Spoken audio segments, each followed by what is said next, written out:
So, hello. Today, this is Quantum Kelly and Arena Aurora here.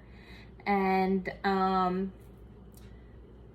the topic of attachments has been coming up a lot in so many areas in our personal lives and in our friends' lives. I did a little blurb about it the other day. And I kind of wanted to dig a little bit deeper.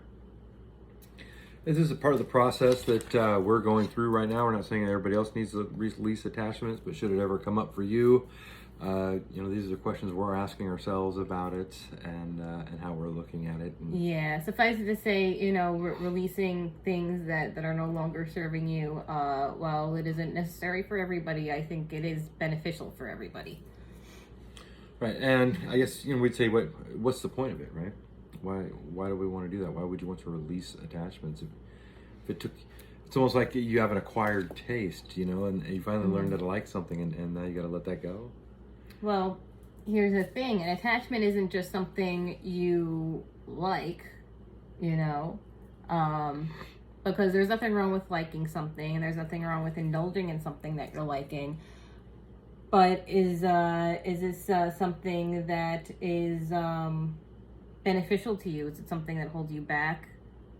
Is it something that turns into an issue? Like I love cookies, and like I can have a problem with food, and it's not because I'm overweight or anything like that, but it's because I'll get a craving and I'll need something, and I'll have certain foods, or I would have certain foods as almost like a security blanket, and that's what I go to comfort me instead of looking within my own self for comfort and happiness. An attachment is anything that anything outside of yourself that you use for your happiness and security. And if you're like us and you want to be masters and you want to reach that point of samadhi, you can't have that. A house, a car. I had a real attachment to my car for a while.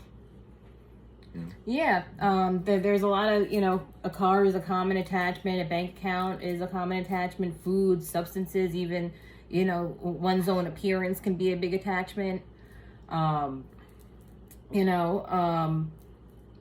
Like with his car, it's not that you shouldn't love your car. It's certainly you need to take care of your car, but if something were to happen to your car, are you going to be okay? Are you going to have a panic attack, or are you going to be able to collect yourself very quickly and say, okay, how do we solve this issue? How can I, handle this in the best way? Well, it's one thing if it's a way to get from point A to point B, but for me, it was a kind of a part of my identity, part of my personality, in a sense, a way that I wanted to be seen. And I've let go of that. I don't care now anymore. It's ego also. It can be someone's ego, really. And I'm sure it would be uncomfortable to switch from that car if need be to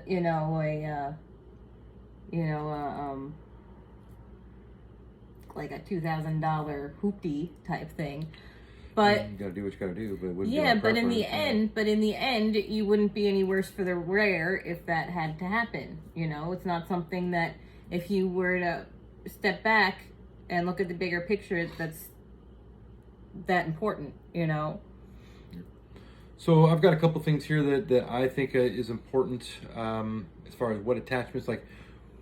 That's all well and good, but where do I start, and what's the worst, and what are we looking at? Yeah, and I want to also be clear that we can have attachments to other things, and then people can have attachments to us, and just like people can have attachments to us, entities can have attachments to us too.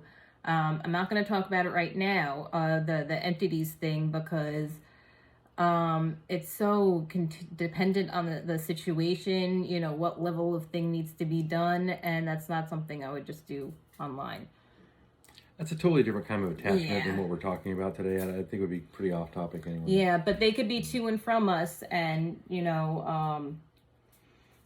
we want to get rid of all of them just the same. you know.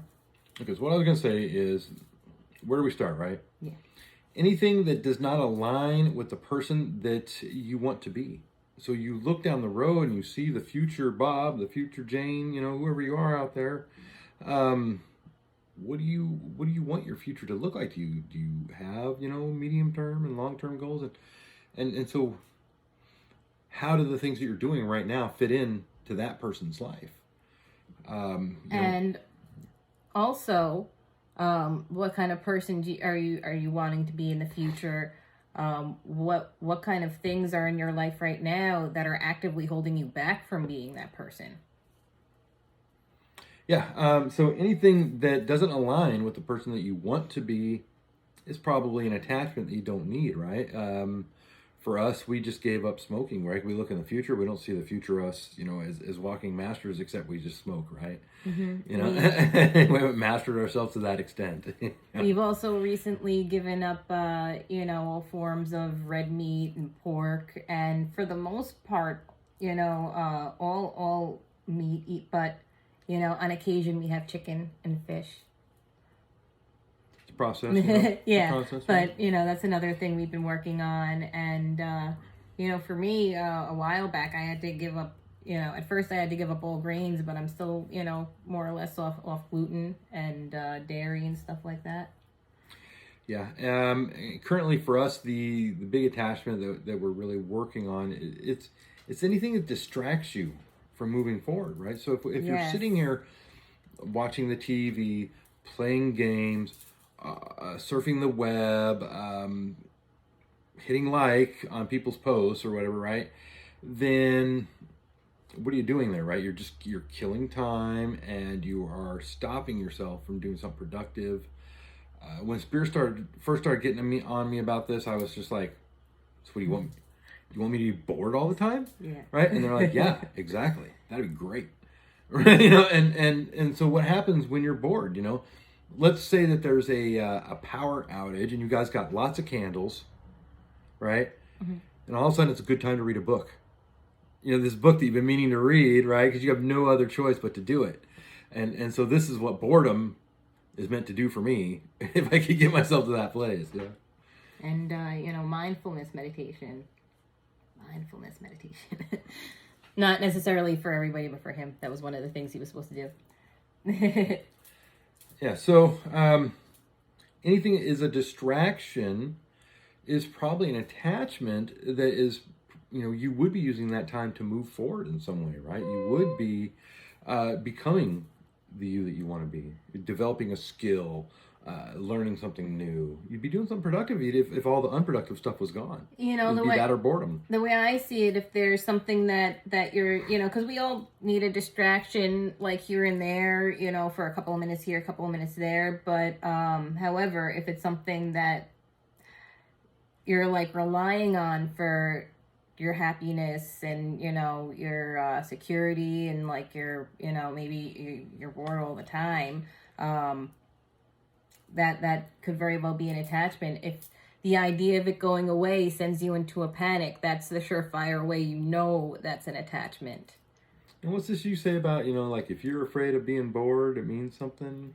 Yeah, it could mean different things, but typically, like if somebody is afraid of being bored, then there's something in your mind that you're avoiding, and that's something that is it feels that way because it's begging to be addressed, it's begging to be dealt with, and there are some other. This is exactly why when I say, "Gee, Spirit, what do you want me to do? You want me to get bored?" and they're like, "Yeah."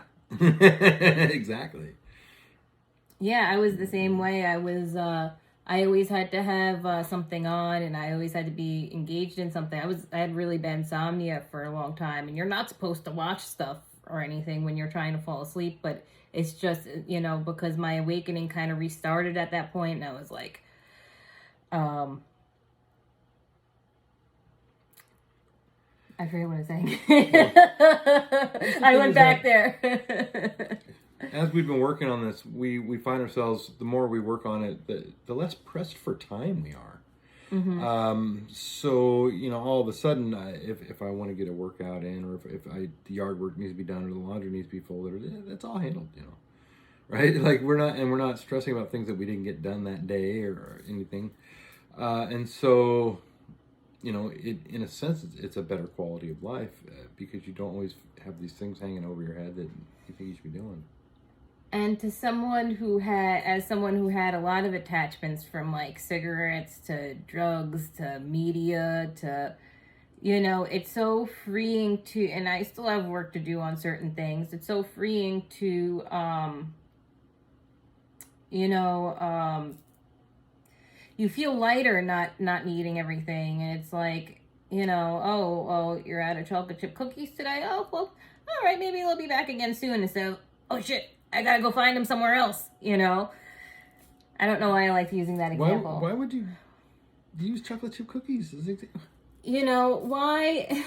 What? I don't know, because that's what comes to mind. All right, okay. But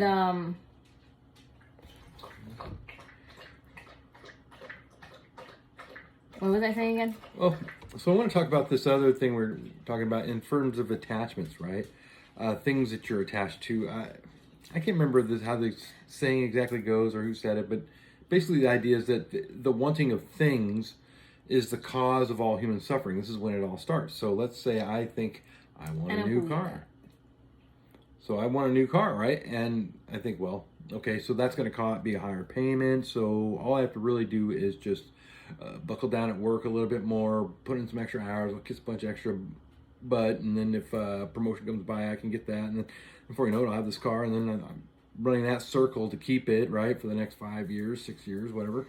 But that's not true. It's not the desire that messes things up. It's the attachment. It's not the things itself. It's not the desire. It's that, are we trying to look for something that we should be looking within ourselves, outside of ourselves? Right, exactly. And so the thing that you say along that lines was something about like, do you own the desire? Or... Oh yeah, do you own the desire, or does the desire own you? That's the difference there. Because, when something's an attachment, it's like that, whatever that inkling, desire, routine, belief is, you don't own it, it owns you. And then when you're detaching, you're taking your power back, and then you're free to shine more. You're free to be more yourself. And then in turn, I mean, this is kind of another topic, but you get more divine source energy, which gives you, more energy, more abundance, more everything, more happiness, more love. Yeah. There's a this one thing we used to run into a lot, because it seemed like we're giving up so much stuff as we were going down this road, right? And one time Spirit says to us, they say, well, don't think about what you're giving up, think about what you're getting, right? And so recently I'm saying to Spirit, gosh, we've given up so much stuff, and compared to everybody else, we don't watch TV, we don't do this, we don't do that, and Spirit says, well, I mean, what are you guys trying to get, right? What are you going for? Well, we're going for superpowers, basically, right? So I guess, yeah, what everybody else is doing, maybe that's not going to be the way there. Yeah. And if that's not something you're not really going for, then this might not resonate with you as much. But I know that there's a lot of people out there wanting the same thing. Or you may go in less. You may say, let me lose a few attachments and see if I can do that exercise of saying, you know what, I could sell this car tomorrow. You know what, I don't need this other thing I've been wanting for a while. And whatever depth you go into something like this is fine for you. Whatever pace is, you feel is right for you is fine. Maybe you just want to release one thing this week, and then you want to wait 2 months to release something else. Well, you're making moves. That's all that matters. And so far, I would say that, we're only a certain amount down this road, so we haven't seen all the benefits yet. We don't know how it's going to turn out, but so far it's been, rather freeing, and it makes you feel strong when you look back on what you've done, and you say, oh, that used to be such a huge part of my life. I used to tell people, if I couldn't have, barbecued ribs at least once a week, what's the point of even living? What do you mean no cigarettes and no whiskey, and like why even be here, right? That's how I used to think. And now I look back on that stuff and I'm like, God, I'm so much happier, without it. Who doesn't want more happiness? I mean, can you have too much happiness? You know, I have given up a lot of attachments in my time, and like I said, I'm not done yet, but I've done a lot, particularly in the last 4 to 5 years.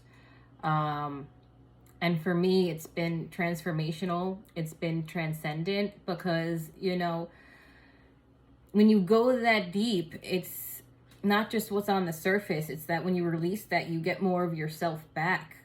Even in ways that seem more minor. As far as detaching from people and detaching from beliefs and emotions and old programming. And furthermore, enforcing that every day with connecting back to the sun and back to the earth and back to the sun. Whoops. Because, those are the things that are good to be attached to because they'll never go anywhere, and that's where we draw our energy from.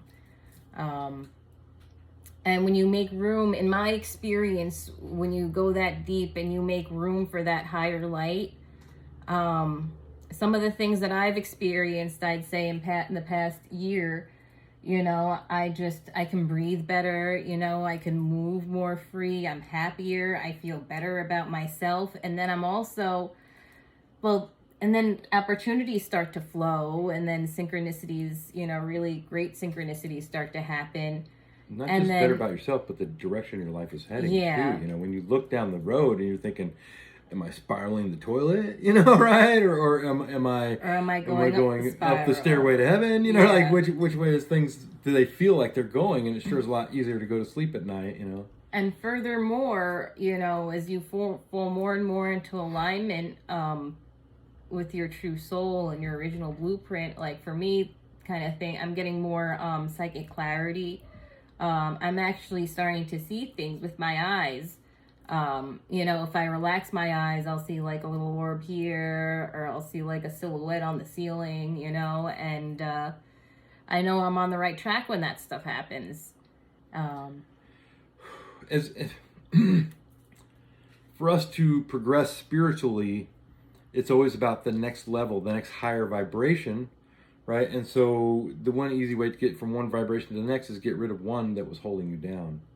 Mm-hmm. Right, and you'll just naturally go up to the next level, and it's also throughout the whole process. It's you're aware that you're moving up, but you also have to not be trying too hard or too concerned with moving up, and just happy with where you're at.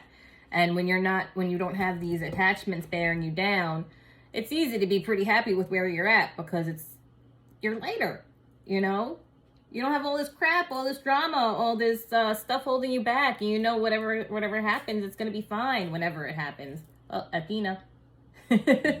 Athena. That's true. And one of the things, like these distractions, is like, what is it keeping us from? Healing, reclaiming soul shards, energies of ours that have been taken from us. Gosh, I mean, I don't know if anybody's out there that's ever done like if you're somebody like watches the news a lot and then you do like a 2-week news fast, and all of a sudden you're amazing how much more clear-headed you are all of a sudden, Mm-hmm. So getting rid of a lot of this stuff, I like, oh gosh, I need to know, right? Well, unless there's a hurricane bearing down on me, what do I really need to know? And, everybody has a phone now. If there's like a big disaster like that, you get that notification on your phone. But I feel like we shouldn't need those either, really. But we're a bit of ways from that, huh? Yeah, but we don't know nothing, and we're super happy about it. So, I just like to give it a shot sometime. I missed that. That's all right. I'm just saying, we don't feel like we need to be up to date and up to speed with every little fad problem. Whatever we need to know, we'll know somehow between, whether I wake up and say, oh, I just got an inkling about this, go check the news or something like that, or check, whatever, or, the last time something like that happened, I kind of had a feeling about something, and it was when the snowstorm happened, and then I checked the weather, and then right as I'm checking the weather, our friend calls and is like, oh, it's gonna freeze, and we're like, yeah, we're just looking at it. So between people telling us and just knowing, getting inklings and stuff like that, we're covered. Yeah, that's it. I'm good. So, first of all, how do you get rid of attachments? And how do you, prevent them from happening? So, in a short bit, I'm going to do a little like releasing type visualization. But first, I just want to talk about like, I feel like grounding is one of the best remedies for these attachments. See, I'm a big fan of grounding because I get very ungrounded very easily. And I've experienced how much that has helped me, be more together and get more done, and even increase my own psychic clarity and stuff like that. And you can very easily, this is what I like to do, is take the grounding every day, and I'll just have it totally clear me out, from the earth up and from the sun down. And then I almost did it again. But then, you could have both of those energies expand out and then dissolve any and all cords of attachment. And then further, you can go forward and say, all energy within my fields that is not mine, I release it back to sender right now. And all energy that's scattered about, I call it back home, back to me. And, then you bring in some healing light in case any of those little pieces of you got, traumatized while it was gone. And you kind of seal up and you're ready for the day. Or the night. What I'm thinking about is how we are constantly cutting cords with stuff and things that people will form attachments with you subconsciously, not even on purpose, right? But we do so much. We cut cords between each other, even, right? Because we can form it easily again, right? If we wanted it, if we needed it. But so cutting cords is a very important thing. You guys can all look up how to do it. But yes, she's going to talk about it a little bit more too. And I also want to make clear, a lot of people say like, oh, I don't want to cut my cords. I love that person, or, I don't want our connection to go away. Well, you could look at cutting cords, or I like to say dissolving cords, as hanging up the telephone when you're done speaking. What would happen if you were talking to your spouse or your best friend and both of you just kept the phone on? You'd have some pretty awkward moments, right? You'd hear some things you didn't want to hear, and they'd hear some things they didn't want to hear, and you get like disrupted throughout the day a little bit because that phone is open in your pocket. You're like, what's that noise? Oh, it's that again. That's what having a cord is like. And it can range from just being annoying to just being this thing that's there and you don't understand. Like, why are you thinking about this thing or this person, or, why do you keep doing this habit over and over again? You can't like really explain how but you can't stop it either. If you keep thinking about somebody or something and you can't get it out of your head, you can't figure out why, it's a cord. Yeah, and if the this person or belief or emotion is something that being without it just gives you great panic, it's probably some kind of attachment. And, sometimes if there's something that you can't stop, or someone that you can't stop thinking about, that could be a cord from you, or it could be a cord from the other person. Doesn't matter so much, except for when you want to kind of evaluate afterwards. But because a lot of times we make these cords and we're not even aware. It's just when our mind is on something and we're relying on that for our happiness, and it happens. And now once you, dissolve cords, and especially if you have attachments that you're trying to work with that you've had for a long time, you want to keep those cords dissolved. And you also want to follow up with a little bit of shadow work and kind of ask yourself, well, why is it that I'm looking for this outside of myself? What is this filling for me? Why can't I find it within myself? What am I supposed to learn from this? And once you explore that and, you find out what you're meant to learn and how you're supposed to move on, you integrate that into your everyday life. You know, sometimes it circles back around and you have to learn it again, and usually it doesn't if you go through all that. Okay. All right, so I'm going to walk us through a little cord cutting. This is the kind of thing that we could just do for ourselves. I'm going to start with speaking, and then I'm going to play a little singing bowl for about a minute. Get out of the way. You're going to get out of the way? Okay, honey.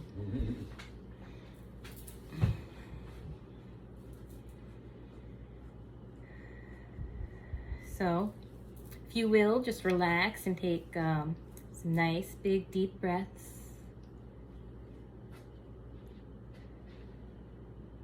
We're going to imagine a blue diamond waterfall swashing over us. Well, thanks for your input.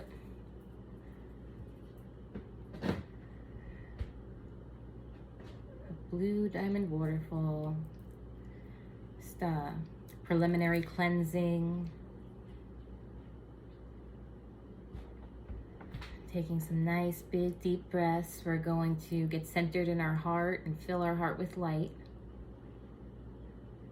You can think about something that you love a lot, like makes you all warm, tingly, and happy in your heart. Perhaps it's your spouse or your children. Perhaps it's a sight or a memory. We're also going to bring our attention to our hearts and imagine it filling with light.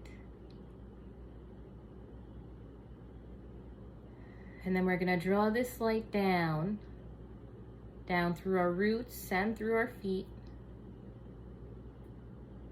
going through to the center of the earth, the crystal core of Gaia.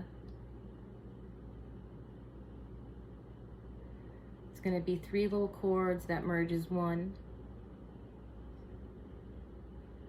We're going to connect to that crystal core and bring up the loving earth energy up through our feet and legs and knees. Cleansing and restoring. It's going to come up our hips, cleansing the root and the sacral.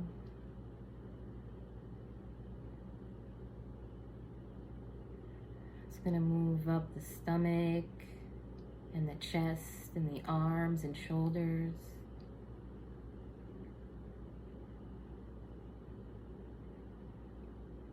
And it's going to move up the neck and the head and up out the crown.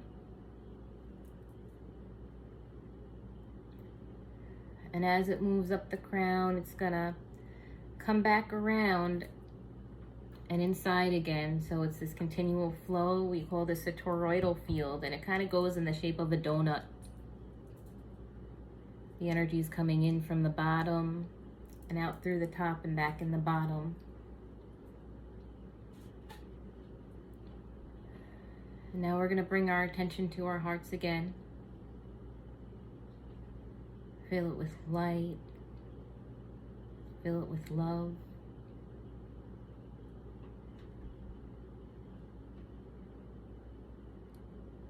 Now we're going to send that love up past all the suns to the great central sun, the center of the galaxy. Every sun is a giant source light capacitor, so we're actually connecting to source light right now.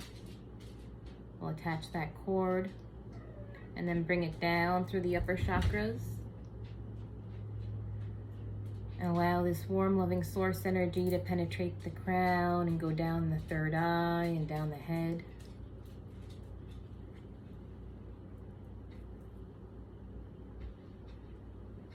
It's going to go down the throat and shoulders and chest.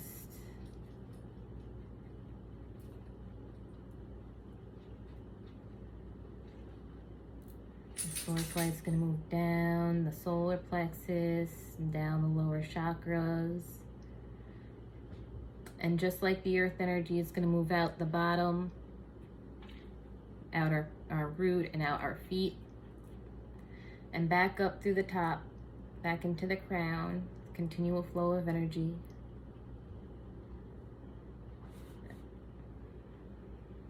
And both these energies are just gonna mix together. Whatever color you see them as, just visualize them mixing together. Cleansing you, restoring you. And now we're gonna expand this energy out about 20 feet, or however far out you feel you need it. Taking nice big deep breaths.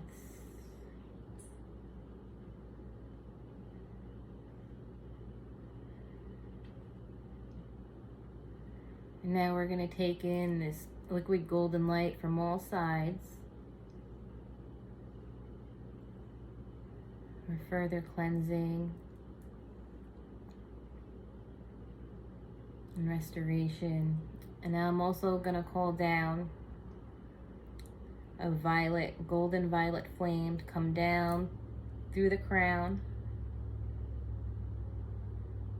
and break everything up. Set my intention to dissolve any and all cords around me, around all of us.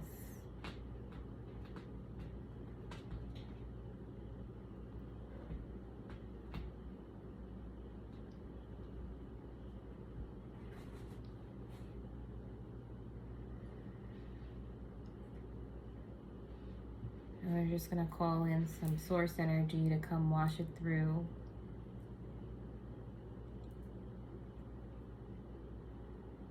Completely detoxify.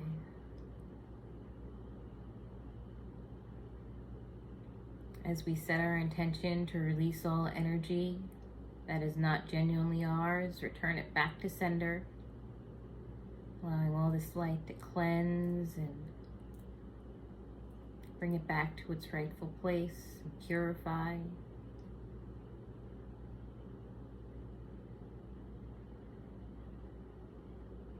Now we're going to call all of our energy back to us.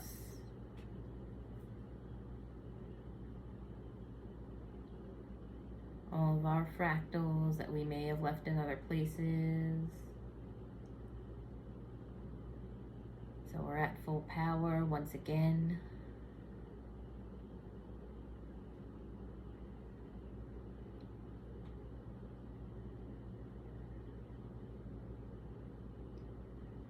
And then to finish off, we're just going to imagine these two interlocking pyramids over our entire bodies and aura outside of that donut field, that toroidal field. We're going to put the first pyramid down over everything, and then the second on top of that, and allow both of those pyramids to spin. This is what we call a Merkaba. This can act as protection.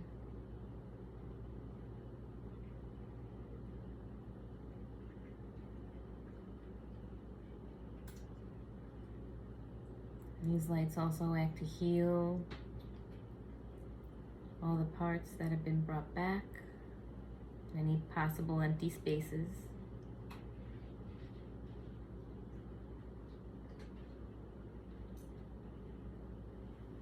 And now just to complete it real fast, let's continue to relax and breathe.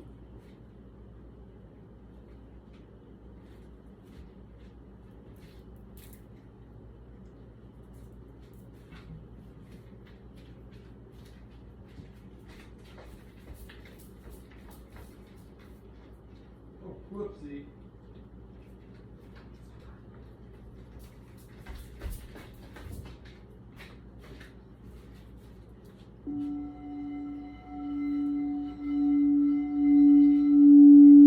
Keep breathing.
whenever you're ready, wiggle your toes, wiggle your fingers. Come back into your body and open your eyes.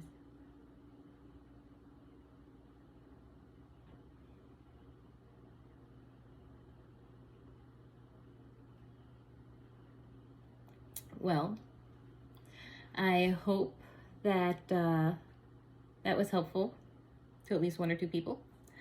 I had to I didn't do it over here because this needs to be on something, and this thing is that big, so I had to go over to the side.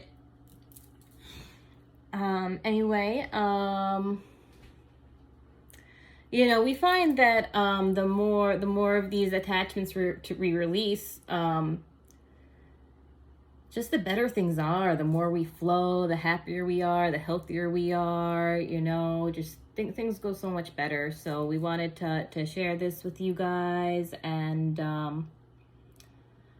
you know, I think it will be helpful to others as well. With that, I hope everybody has a good day and a good night, and lots of blessings to everybody.